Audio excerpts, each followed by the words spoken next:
Hi everybody, I'm sorry it took me so long to do an update. I know it's been a while, and the last time I made a video was before my implant, spinal cord stimulator implant. I had a trial in October, and it went well. I actually woke up with 2 days in a row with zero pain, which was a really big deal. So we went ahead and went forward with the spinal cord stimulator implant. I had Medtronics leads implanted in December, the beginning of December. At the time, Medtronics paddles that were MRI safe were not available. They were not on the market yet, so the only thing, if I wanted to have an MRI safe unit, was to go with the leads. So I went with the leads, and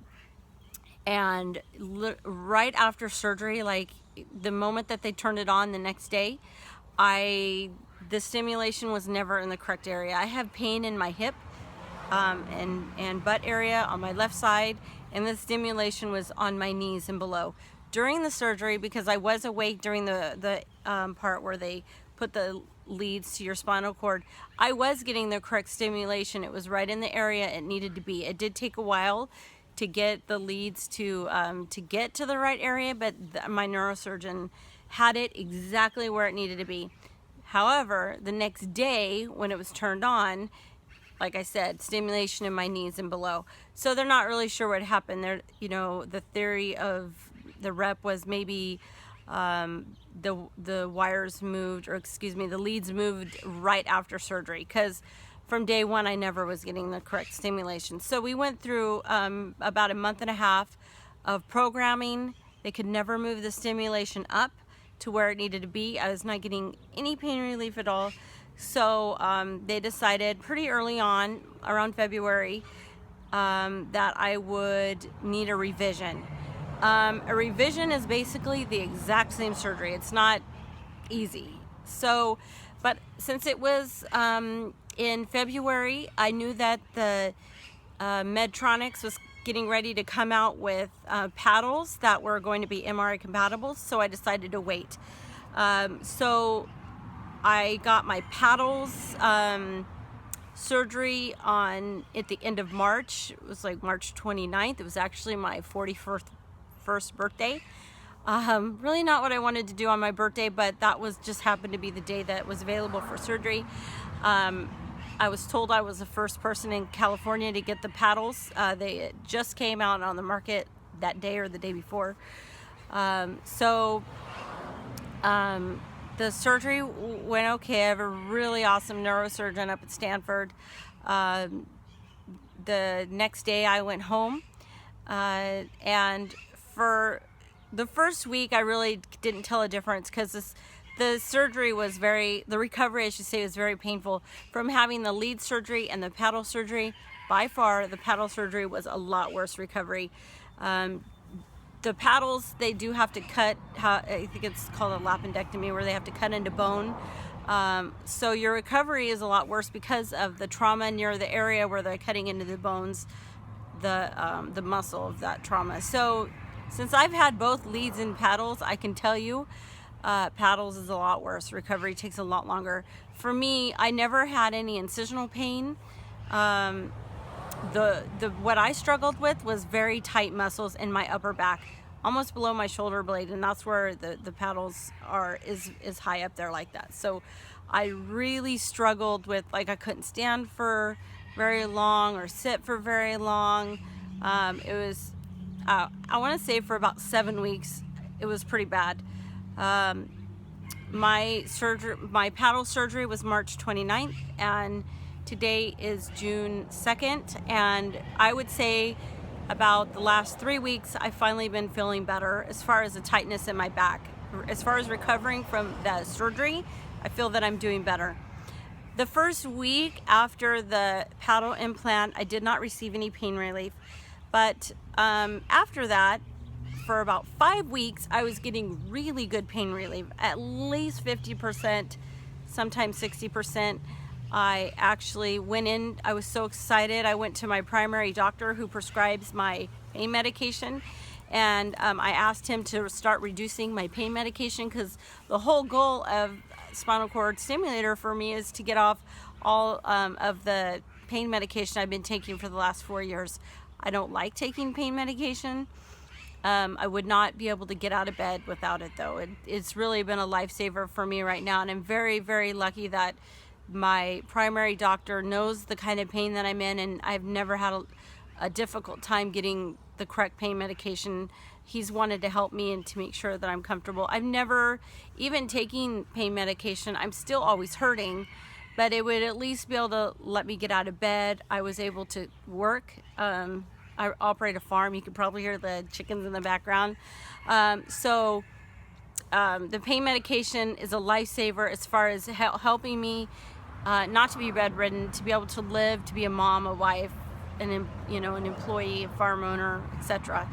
Anyways, back to my spinal cord story. 5 weeks, I was getting great pain relief. I went into the doctor, told him, please cut my pain medication back. I want to get off all this pain medication. So I stopped wearing a patch I was taking, and I take Norco, and I asked him to cut it by half because I was doing, my mornings were still the same, still really hard time in the mornings, but my afternoons were great. Like, I didn't have barely any pain from like 11 o'clock on.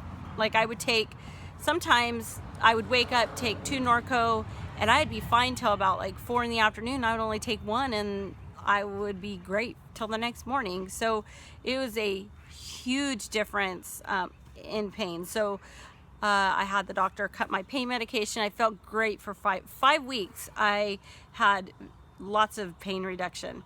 Then, literally out of the blue, one day I woke up and was back to my exact pain level in the beginning. My stimulation has not changed as far as the location. From the get-go, I've had a lot of stimulation in my legs, which I don't have pain in my legs. It's only in my hip butt area.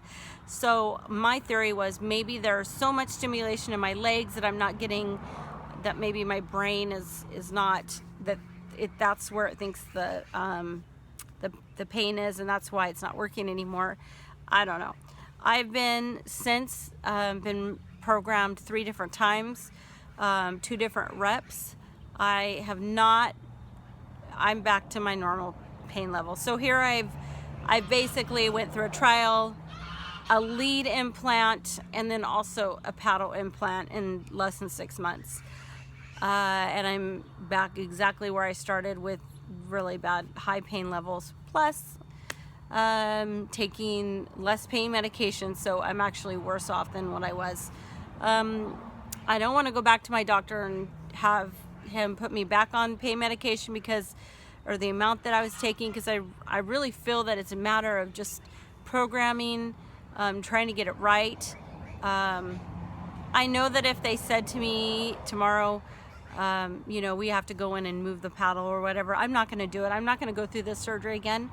The first surgery, it took 6-7 weeks to feel better. The paddle surgery, a lot longer, and I just can't, my body, I'm not doing it again. So my Medtronics rep had mentioned a pain pump. I'm not ready for that either. I'm not really ready for any other surgery at this point. I really want to give programming a try. I feel that since I did work, that it can work.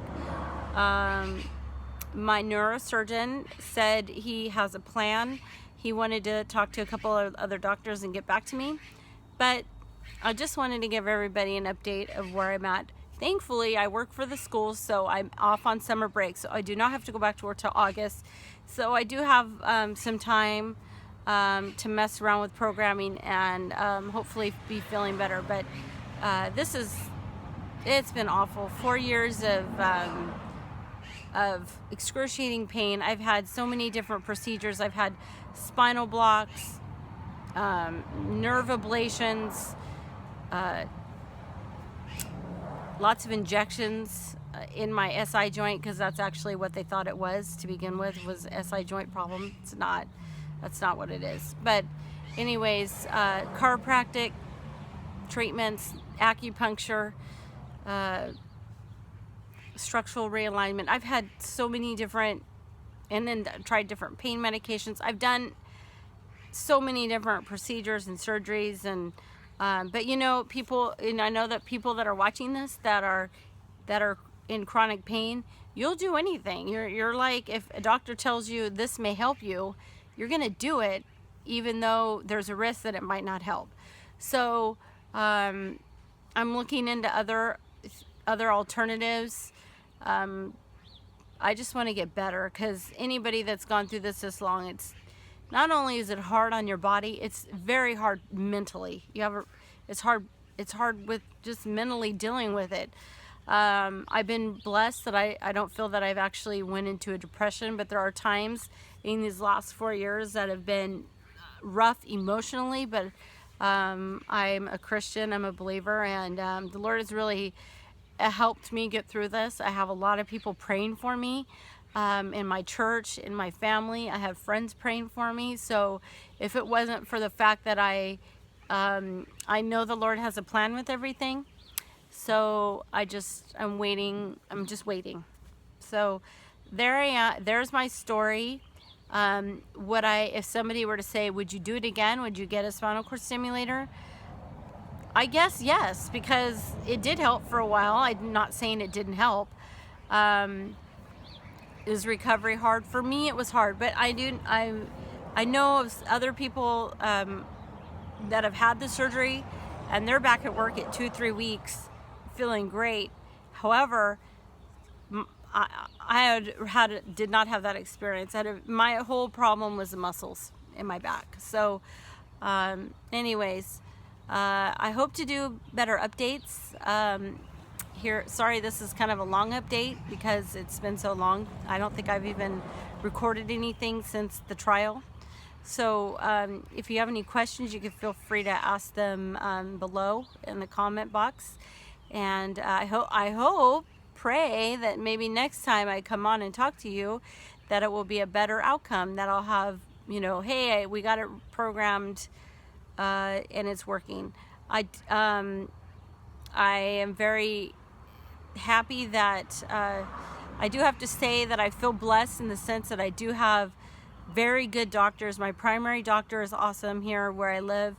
My neurosurgeon at Stanford, I know he cares about me. I know that he wants me to be better. The Medtronics people, I know that they're caring and they want me to be better. So I believe that I will get better. There's a lot of people on my side, and I know the Lord's on my side too. So there is my story, and I will update soon. Goodbye.